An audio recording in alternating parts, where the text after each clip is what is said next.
1,000? Well, when I started writing this, I got curious, so I Googled it. And according to the BBC website, there are over 3,400. But I don't know why I was surprised by that, because I think my father ran out of inspiration when I came along, because he and I are exactly the same name. And furthermore, there are even another 10 David Bennetts in the same company that I work for, but more of that company later. I was brought up in a rather uninteresting town called Sittingbourne in North Kent. There weren't many other kids on the street where I was brought up with my brother. We grew up with mainly sheep for company. So to amuse ourselves in the summer holidays, we would gather up tins of beans and sausages, a bottle of whiskey if we could find it, and a Bunsen burner. And in the middle of the night, we would steal out into the field behind our house and have a bit of a cook-up. The resident sheep would naturally get a bit curious, and they would gather round quite closely at times. I'm not sure what they made of the lamb sausages. I did just about well enough at school to get a place at Sheffield University, where I studied maths. But I found the climate quite different up there. During one cold winter, I remember thick ice on the inside of my bedroom window for several weeks on end. And I also recall my friend and I sitting in the kitchen with our feet inside the oven, the oven on to optimum. On Friday night, we would toddle off to the local club in our Ben Sherman shirts, a couple of woolly jumpers, a parka, snow whirling around our heads, still feeling cold. But the local girls were unaffected. They would wear short skirts, sleeveless tops, not a coat in sight. Quite strange.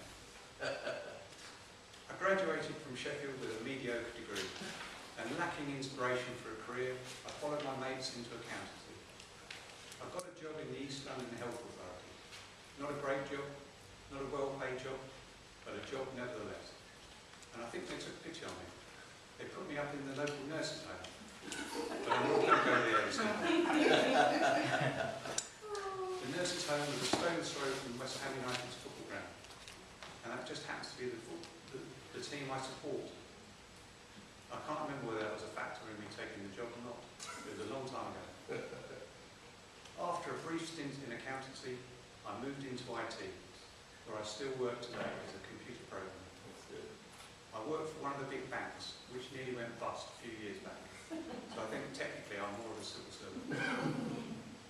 Moving on to the current day, I now live in Beckenham with my partner Janine. We travel to southern Spain quite a lot, where we have something called a cave house. It is literally a house which is built into the side of a mountain, and it maintains a steady temperature all year round, about 18 degrees C. So it keeps you quite cool in the fierce summers down here. Apart from holidays, I like to keep the pounds off by doing a bit of running. I play a bit of tennis, and I've recently taken up something called hot yoga. Now when I first heard about this, I thought, that sounds like a bit of a doddle, really. But I was wrong. Hot yoga is basically yoga in a sauna. And when I do a 90-minute session of hot yoga, I lose something like 3 litres of liquid. And by halfway through, I'm absolutely desperate for it to end. So, why do it, I hear you say? Well, I do seem to feel quite calm and relaxed at the end of it. So for me, it's worth it. I recommend it. So, to summarise, I'm one of a veritable army of David Bennetts in the UK. And despite growing up with mainly sheep for company, I've managed to integrate myself into the wider community. I have become a bit of a Spanishophile along the way, and still have a late night penchant for sausages and whiskey. Thank you, Mr. President.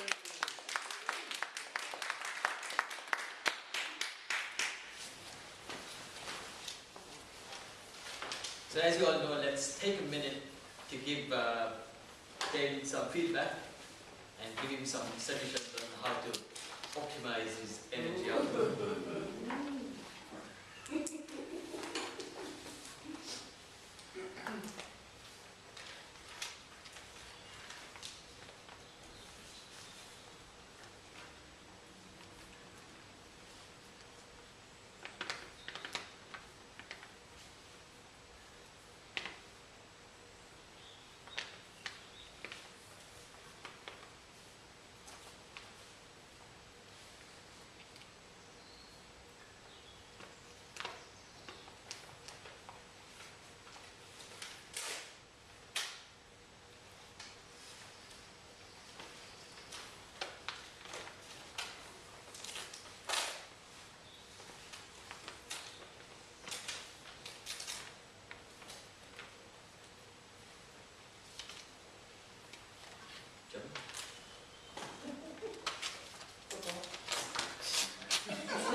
Yasir, and evaluating him is 8 people. Could you give us his objectives? Adam's speech project is get to the point. His objectives are to select a speech topic and determine its general and specific purposes, organize the speech in a manner that best achieves those purposes, ensure the beginning, body, and conclusion reinforce the purposes, project sincerity and conviction, and control any nervousness you may feel. Strive not to use notes. The time is 5 to 7 minutes, and the title of Adam's speech is Impossible is Nothing. Adam Yasir.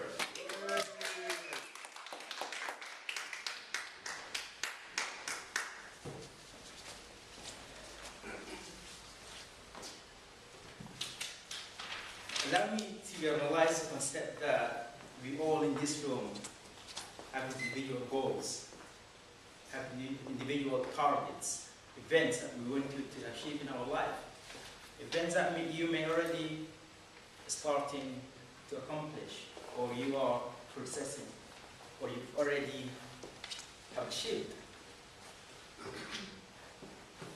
Madam Toastmaster, my fellow Toastmasters, most distinguished guests, good evening to all of you. I used to be a member in this club, 2011, and I am back again. Yay! Only because there's different reasons to be here again. But the main reason that, for me, it's the place when I feel so optimized. In 2011, I used to attend different events. I used to be very active within Croydon and outside Croydon. And I used to attend Goldsmiths College, study politics, work, coming here, in between managing social and family relationships. One day I went home and I started reevaluating things in my life and where I was, where I am, how far I've come. And the outcome wasn't great. I felt bad. Gotta tell you, I felt disappointed and I felt so worthless. I felt bad because I let myself down, first of all. I let my family down. And I let the society, some people have expectation on me to achieve good, to do good things in life. So I stepped back. Actually, I took 2 steps back. And I thought making major decisions affected my life within 2012 to now. I quit university. I quit my work. And dropped coming here. That was deep, right? Let me say it one more time. I quit university. I quit going to work. And I quit coming here. There's one place I did not quit, the gym. I don't know what stops me not quitting, not making a decision, not going to the gym that day. But I went to the gym. I was so angry, disappointed, feeling so low. I didn't speak to nobody. I left my phone at home. I went there and I started doing press up. Before that, I used to do 25, 26 set maximum as a target, as a mindset I had. But that day, I went and I was going 10, boom, 15, boom, 30, boom, 40. I felt the pain all over me. Why didn't it stop? I paused for a few seconds and I said, well, I tried a lot of things in life and I gave up. This is the least thing that I could try. I don't set a target. I don't set my mind to set a number, full stop. Not crossing beyond that. So I went, boom, 70, boom, 80. When I put myself up, I felt great. I went home and I sat again, same spot where I sat for the first time when I made a decision, drop everything. And I told myself that this is an experience. that I could go through something, feel the pain, feel weak, soft, drop, or go through it.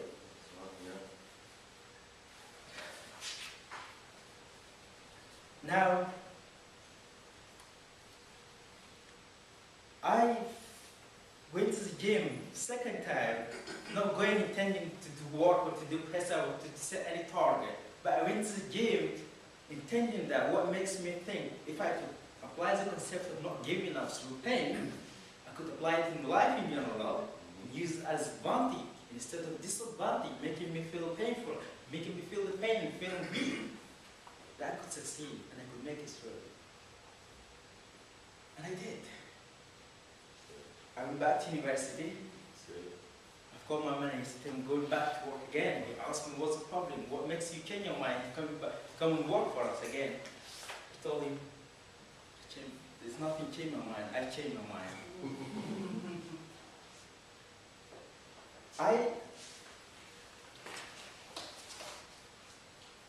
I didn't think there's nothing makes me set a target, and I didn't think there's nothing makes me think there's a goal I have to achieve.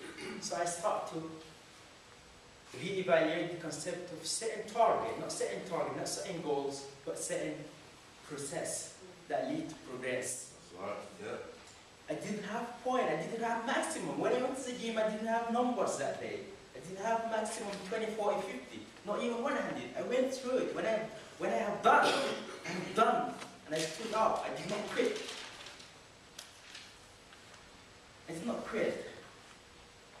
So when I went to university, and then I went to work the following week, and then I sat with myself, and this year, January, I didn't set no targets, no goals, no limitation, no full stops, because I want to progress.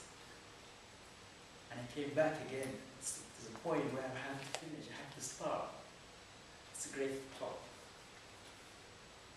I haven't done yet. Thank you.